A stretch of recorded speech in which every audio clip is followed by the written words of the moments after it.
سلام، من حسام هستم و امروز گوشی گلکسی M31 از برند سامسونگ رو با هم جعبه گشایی میکنیم ببینیم که محتویات جعبه چیه و این نگاه اولیه به اون خواهیم داشت. همراه من باشید.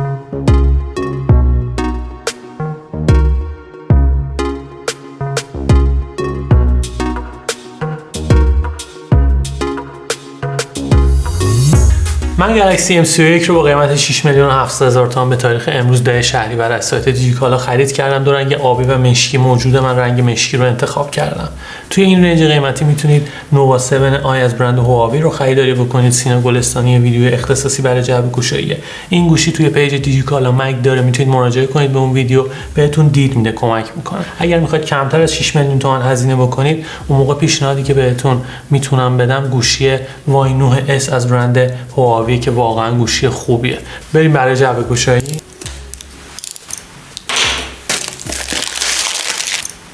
جعبه به صورت کشویی باز میشه. یه باکس سفید رنگ داریم که سبکه، کاور توش نیست، فقط دفترچه‌های راهنما. من اینو میذارم کنار، اگه دوست داشتید میتونید مطالعه بکنید. خود گوشی رو داریم، برمیگردیم بهش. اینجا یه جفت هدفون قرار داده سامسونگ و البته یه کابل USB تایپ C و USB معمولی USB تایپ A هم بهش میگن. یه شارژر 15 واتی داریم که باید تبدیل بزنید که بتونید ازش استفاده بکنید و یه سوزن برای تغییر دادن سیم کارت و یا مموری میکرو SD که میتونید داخل این گوشی استفاده بکنید. برمیگردیم به خود گوشی و این کاور پلاستیکی که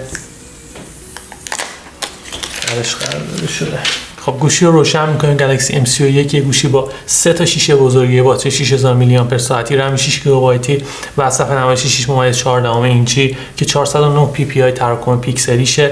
به شکل یو برش خورده که دوربین سلفی اونجا قرار داده شده. یه دوربین 32 مگاپیکسلی، پشتش هم یه سیستم چهارگانه دوربین رو داریم. دوربین 64 مگاپیکسلی به عنوان دوربین اصلی، دوربین اولترا واید 8 مگاپیکسلی و دو تا دوربین تشخیص عمق و ماکرو که هر دوتاشون رزولوشن 5 مگاپیکسلی رو دارن. سامسونگ یه پردازنده اگزینوس 9611 برای این گوشی در نظر گرفته که فکر کنم از پس انجام دادن انواع برنامه بازیه که میخواید توش نصب بکنید بر بیاد. پشت گوشی ما سنسور اثر انگشت رو داریم و بدنه که کلا از پلاستیک ساخته شده. یه مقدار ضخامت بالایی داره، اما این به خاطر اون باتری 6000 میلی آمپر ساعتی که تو این گوشی قرار داده شده تا 2 روز قشنگ جواب میده و با اون شارژر 15 واتی که قبل‌تر بهتون نشون دادم حدود 2 ساعت طول میکشه تا گوشی از 0 تا 100% شارژ بشه. یه صفحه نمایش AMOLED خیلی جذاب، رنگ‌ها واقعا اقناعی بالایی دارن.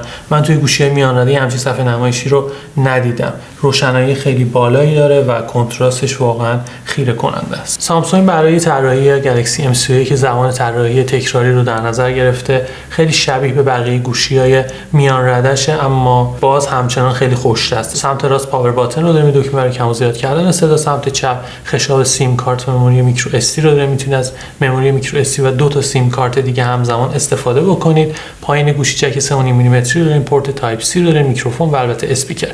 بالای گوشی هم که میکروفون برای نویز کنسلینگ رو داریم که کمک میکنه که صدای واضح‌تری رو بتونید با این گوشی داشته باشید. خب میپردازیم به عکسای گرفته شده با این گوشی. رزولوشن 64 مگاپیکسل و دوربین واید به عنوان دوربین اصلی، کراپ 100% از اون رو داریم که ببینید جزئیات بشه ترتیبی ثبت شدن. واقعا کیفیت بسیار بالایی داره.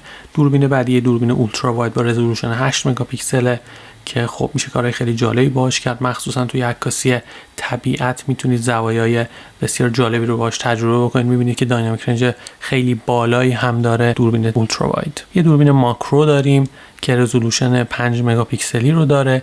یه مقدار آن شارپه، اما اگر توی ادیت شارپنسش رو بالا ببرید کیفیتش نسبتا قابل قبول میشه و میتونید تجربه عکاسی ماکرو هم با این گوشی داشته باشید. حالت پانوراما هم توی این گوشی تعبیه شده و می‌بینید که نتیجه به چه ترتیبیه. نایت مود رو داریم که در اون گوشی میاد چند تا عکس با اکسپوژرها یا نورسنجی‌های مختلف رو میگیره و اونها رو با هم میکس میکنه. نتیجه همین عکسی که می‌بینید. یه مقدار عکس کراپ میشه چون که از ترکیب شدن چند تا عکس مختلف به دست اومده. تایم لپس رو داریم با رزولوشن فول HD و البته قابلیت تصویربرداری با رزولوشن 4K که واقعا کیفیت بالایی داره. من یه کراپ 100% رو از این رزولوشن زدم، میبینید که بسیار با کیفیت هستش. فقط دقت بکنید که لرزشگیر توی این حالت فعال نمیشه. اگر میخواید که لرزشگیر رو فعال بکنید به رزولوشن فول HD باید بسنده بکنید که خب کیفیتش در مقایسه با رزولوشن 4K خیلی چنگی به دل نمیزنه. البته میتونید 4K تصویر برداری بکنید و توی ادیت استابیلایزیشن یا لرزشگیری رو اعمال بکنید که نتیجه واقعا قابل قبوله. حالت اسلو موشن هم توی این گوشی تعبیه شده که با رزولوشن HD میتونید که این ویژگی رو تجربه بکنید. از بابت عملکرد هیچ مشکلی رو نخواهید داشت. گیم‌های مختلف به راحتی توش اجرا میشن و با توجه به پردازنده قوی که توی این گوشی قرار داده شده به راحتی گیم ها انجام میشن بدون اینکه گوشی داغ بکنه، گرم بکنه یا کوچکترین لگی رو شما مشاهده بکنید در طول انجام دادن گیم های مختلف. اندروید 10 و رابط کاربری وان یو آی 2 رو داریم. تجربه تایپینگ هم بسیار لذت بخش با توجه به صفحه نمایش بزرگی که داره. در راسترهای مختلف به راحتی توش اجرا میشن بدون اینکه هیچ لگی رو داشته باشن. صدای این گوشی رو من تست کردم، واقعا بلندی صدای خوبی داره. این میتونه کمک بکنه توی تماشای فیلم توی این گوشی بسیار تجربه لذت بخشی حتی بدون هدفون و اون صفحه نمایش سوپر امولید که سامسونگ قرار داده توی این گوشی با تراکم پیکسلی بالا باعث میشه که بسیار لذت بخش باشه تماشای فیلم.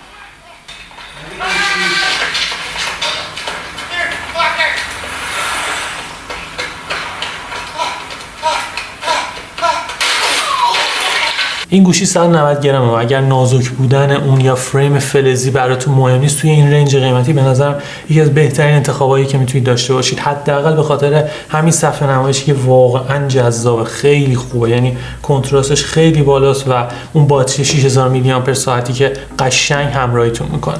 خیلی ممنون که این ویدیو رو تماشا کردید، نظر میدید، کامنت میدید. ساختن این ویدیوی پروسه زمان بره که همراهی شما دلگرمیه برای ادامه دادن این روند. مرسی.